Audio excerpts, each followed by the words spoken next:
Assalamualaikum warahmatullahi wabarakatuh. Alhamdulillahirabbil alamin. Nahmaduhu wa nusalli ala rasulil karim. Qala wa ta'ala fil kitabil karim. A'udzu billahi minasyaitonir rajim. Bismillahirrahmanirrahim. Wa may yuti'illaha wa rasulahu faqad faza fawzan 'azima. Wa qala Rasulullah sallallahu alaihi wasallam, "May yuridillahu bihi khairan yufaqihu fiddin." Shadaqallahu azim wa shadaqa rasulihil karim. Alhamdulillah para pemirsa yang dirahmati Allah SWT.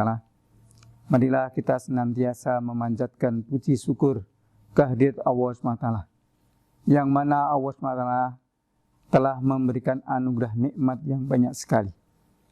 Bahkan Allah SWT menyebutkan, mengingatkan di dalam Al-Quran, wa in ta'uddu ni'matallahi la tuhsuha. Jika kamu menghitung nikmat dari Allah SWT, niscaya kamu tidak akan dapat. Maka Allah SWT hanya menghendaki supaya kita bersyukur dengan ucapan hamdalah, yaitu dengan bunyinya alhamdulillahirabbil alamin. Kemudian kita yakin bahwa segala nikmat itu datangnya dari Allah SWT. Dan bagaimana kita mentasarufkan, kita menggunakan kenikmatan tersebut untuk taat kepada Allah SWT. Maka ini adalah lengkap. Kita pertama bahwa dengan lisan kita sebagai bukti iman kepada Allah SWT. Kemudian dalam hati kita yakin bahwa nikmat itu datangnya dari Allah SWT. Kemudian menggunakan nikmat-nikmat tersebut untuk kebaikan-kebaikan, untuk ibadah, untuk taat kepada Allah SWT. Para pemirsa yang dirahmati Allah SWT, sesungguhnya manusia hidup di dunia ini adalah menghendaki, menginginkan, punya cita-cita yaitu kebahagiaan. Seluruh makhluk hidup menginginkan yaitu kebahagiaan. Kita contohkan bahwa ada seekor ikan, maka dia akan bahagia pada tempatnya. Dia apabila di tempat air, maka dia akan bahagia. Apabila dia keluar dari air, maka dia akan sengsara. Walaupun di luar dia telah disediakan makanan-makanan enak, tetapi kalau dia tidak di dalam air, maka dia tidak akan bahagia. Kemudian seekor cacing, demikian halnya dia itu kebahagiaannya, tempatnya adalah di dalam tanah. Apabila dia keluar dari tanah, maka dia tidak mendapatkan kebahagiaan. Demikian halnya manusia. Manusia ini dalam fitrahnya, kebahagiaannya ada di dalam agama. Apabila manusia ini dalam agama, maka sebagaimana seekor ikan di dalam air, maka dia akan tenang, dia akan tentram, dia akan merasa nyaman, dia akan bahagia. Selagi manusia lepas dari agama, keluar dari agama, maka dia akan menggelepar, dia akan susah, dia akan sengsara. Kalau manusia ini akan sengsara baik di dunia maupun di akhirat. Tapi sebaliknya apabila manusia ini berada di dalam agama, maka dia akan bahagia ketika di dunia sampai di akhirat. Maka untuk itu hadirin Allah SWT, pada pertemuan kali ini kami akan sampaikan yaitu bagaimana kunci kebahagiaan manusia. Di dalam ayat Al-Quran disebutkan, wa may yuti'illaha wa rasulahu faqad faza fawzan 'azima. Dan barang siapa yang taat kepada Allah dan Rasulnya, maka dia sungguh akan mendapatkan kebahagiaan yang agung, kebahagiaan yang besar.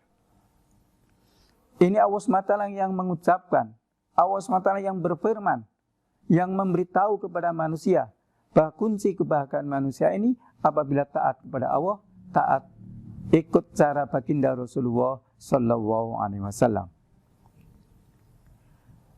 Dalam agama ini sangat penting adalah ketaatan. Maka dalam ayat tadi, wa may yuti'illaha, barang siapa yang taat kepada Allah SWT. Sebagaimana contoh baginda Nabi Adam alaihissalam ketika dia di dalam surga, maka Allah SWT telah perintahkan apa saja yang ada di dalam surga boleh dimakan, kecuali satu saja, yaitu buah kuldi. Yang boleh dimakan itu banyak sekali, tetapi yang satu sebagai ujian, ini hanya satu saja, yaitu buah kuldi. Maka hal ini adalah untuk menguji Nabi Adam alaihissalam sejauh mana ketaatannya kepada Allah SWT. Maka hadirin yang dirahmati Allah SWT, ketika Nabi Adam diuji, bahwa saat itu dia yakin penuh kepada Allah SWT, taat kepada Allah SWT, dia tidak akan memakan buah kuldi tersebut. Maka itu syaitan tidak bosan-bosannya, dia akan merayu kepada yang lain, yaitu merayu kepada istrinya.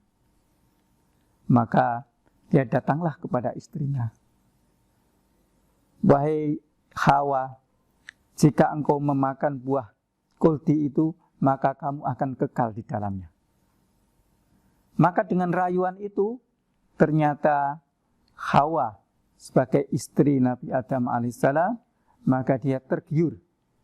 Maka akhirnya dia pun meminta kepada Nabi Adam alaihissalam untuk memetikkan buah tersebut, yang mana sesungguhnya itu adalah merupakan larangan dari Allah SWT.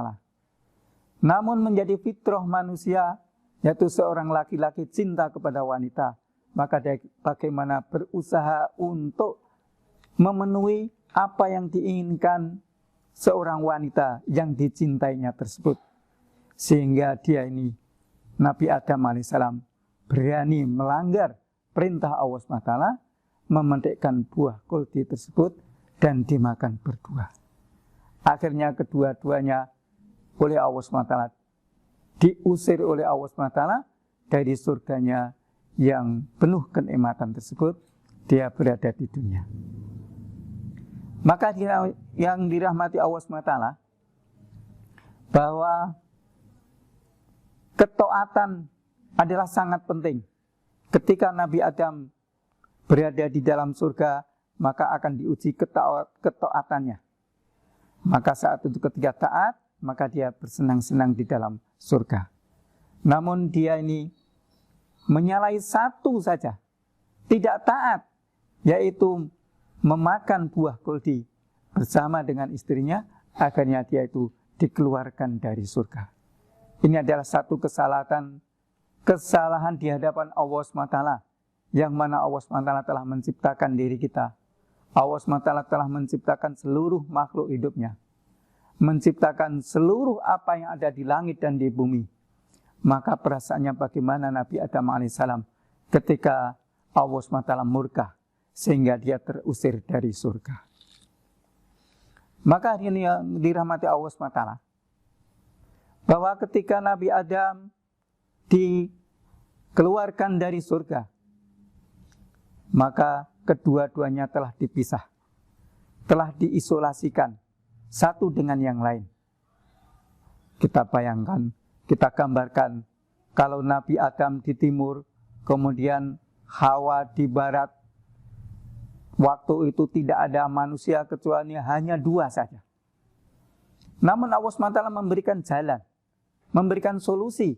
Apabila ada kesalahan, maka Allah SWT dengan kasih sayangnya memberikan solusi supaya dia itu menyesali diri, yaitu dengan berdoa, Rabbana dzalamna anfusana wa illam taghfir lana wa tarhamna lanakunanna minal khasirin. Dengan asbab doa ini, doa terus menerus, maka dia malu menghadap kepada, mendangak kepada langit, menghadap kepada Allah SWT. Dia akan merunduk dengan malunya terus menerus. Bahkan dikatakan selama 40 tahun dia baru ketemu, yaitu di Padang Arafah. Maka yang dirahmati Allah SWT, satu contoh melanggar ketaatan dari Allah SWT menyebabkan kesusahan yang banyak sekali. Bahkan saat itu dia terisolasi, terpisah dengan istrinya. Sehingga dipertemukan kembali dengan asbab dia itu memohon ampun, mengingat-ingat, menghisap kesalahannya sendiri, sehingga Allah SWT temukan kembali. Maka untuk itu, para pemirsa yang dirahmati Allah SWT, dalam hal ini adalah kunci yang pertama kali untuk mendapatkan kejayaan, kebahagiaan yang hakiki, yaitu taat kepada Allah SWT. Kemudian yang kedua, bahwa kunci kebahagiaan manusia ini, setelah taat kepada Allah, Allah SWT memberikan contohnya. Allah SWT memberikan orang yang diteladani, yaitu baginda Rasulullah Sallallahu Alaihi Wasallam. Barang siapa yang taat kepada Allah dan Rasulnya, maka dia akan mendapatkan kebahagiaan, yaitu kebahagiaan yang besar, sebagaimana ayat yang pertama kami sampaikan. Maka yang kedua, bagaimana kita mengikuti seluruh kehidupan dengan cara mengikut baginda Rasulullah Sallallahu Alaihi Wasallam, atau dikenal dengan sunnah. Sunnah ini terbagi kepada ada qauliyah, ada fi'liyah, ada takririyah.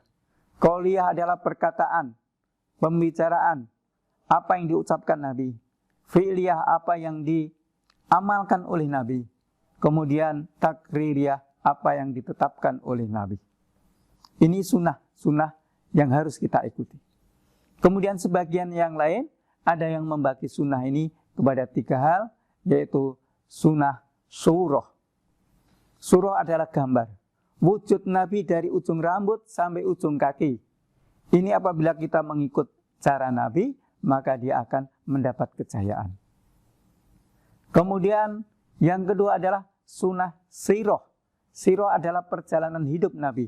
Sejak bangun tidur sampai tidur lagi, maka dia mengikuti sunnah baginda Rasulullah SAW, maka dia akan mendapatkan kejayaan. Satu contoh, ketika bangun tidur, maka kita dengan berdoa, Alhamdulillahilladzi ahyana ba'dama amatana wa ilaihin nusur.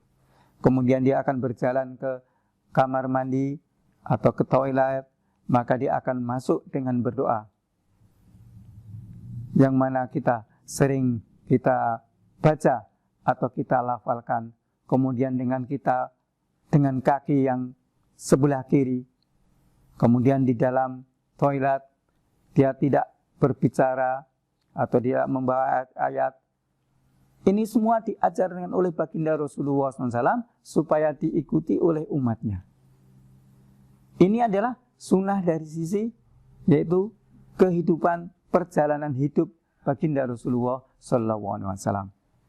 Kemudian lagi contoh yang lain, ketika kita naik kendaraan, maka ada doanya, Subhanalladzi sakhkhara lana hadza wa ma kunna lahu muqrinina wa inna ila rabbina lamunqalibun.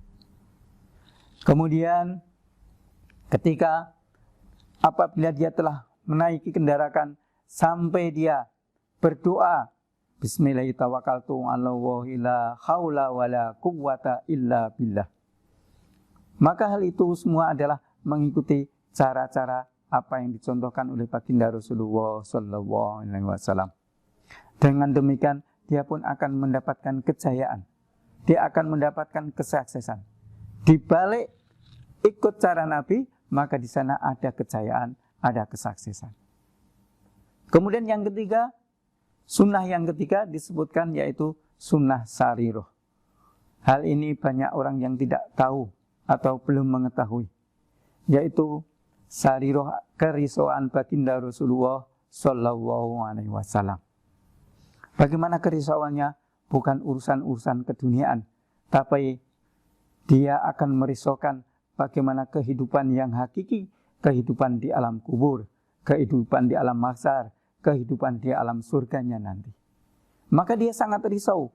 Maka dia ketika pada haji wada, dia telah berkumpul sahabat yang jumlahnya 124.000 sahabat Nabi berkumpul di situ, maka dia telah sampaikan, bukankah aku telah menyampaikan apa yang dari Allah SWT? Maka dia katakan betul. Bukankah aku telah contohkan apa yang telah diperintahkan oleh Allah SWT? Betul.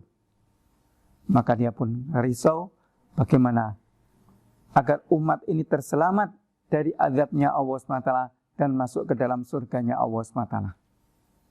Maka ketika itu pun Nabi masih risau. Maka yang datang pada hari ini, yang jumpa pada hari ini, maka sampaikan kepada yang tidak datang pada hari ini. Maka saat itu para sahabat pun berjalan untuk menebarkan agama. Dari 124.000 para sahabat yang mati di tanah Arab, hanya 14.000. Yang selainnya adalah berjuang, berdakwah, meninggal di dunia di tempat-tempat yang sangat-sangat jauh. Karena adalah mendapatkan perintah kerisauan Nabi untuk menyampaikan agama, sehingga agama yang ada dalam benak diri kita, keluarga kita, saudara-saudara kita, tiada lain adalah pengorbanan kerisauan Nabi dan pengorbanan para sahabat sampai ke Indonesia ini.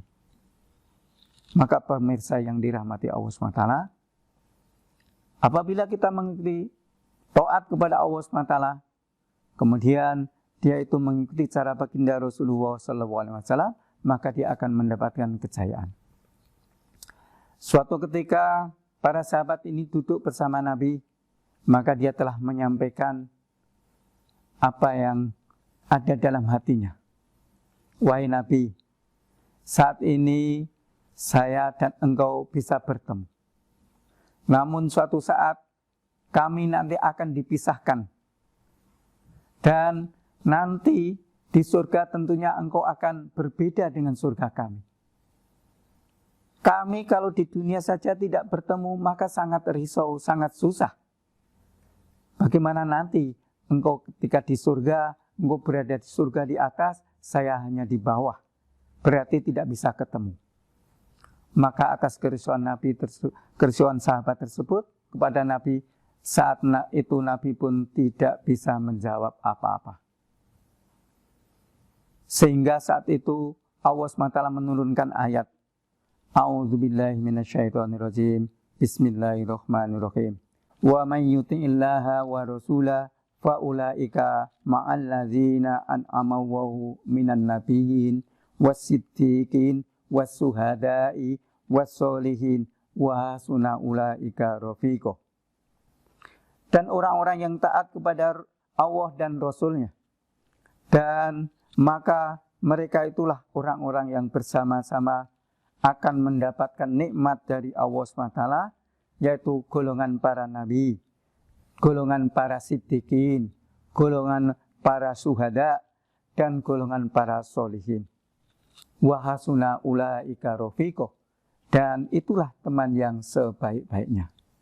Maka dengan ayat tersebut, maka dia telah sampaikan kepada sahabat yang bertanya tadi, maka dia merasa senang sekali, merasa gembira sekali bahwa dia akan bertemu Nabi baik ketika di dunia maupun di akhirat nanti. Karena Allah SWT telah menjelaskan apabila taat kepada Allah dan Rasul-Nya, maka dia akan bersama-sama dengan orang yang mendapatkan nikmat.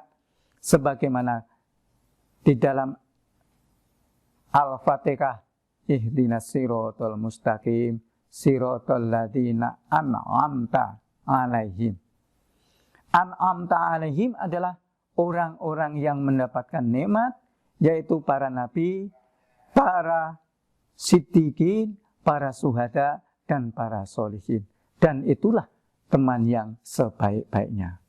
Maka para pemirsa yang dirahmati Allah SWT, bahwa pada bulan puasa ini adalah kesempatan yang baik, kesempatan untuk taat kepada Allah SWT, taat mengikut baginda Rasulullah SAW, sehingga kita akan mendapatkan kejayaan, kebahagiaan yang hakiki, baik ketika di dunia maupun di akhirat nanti.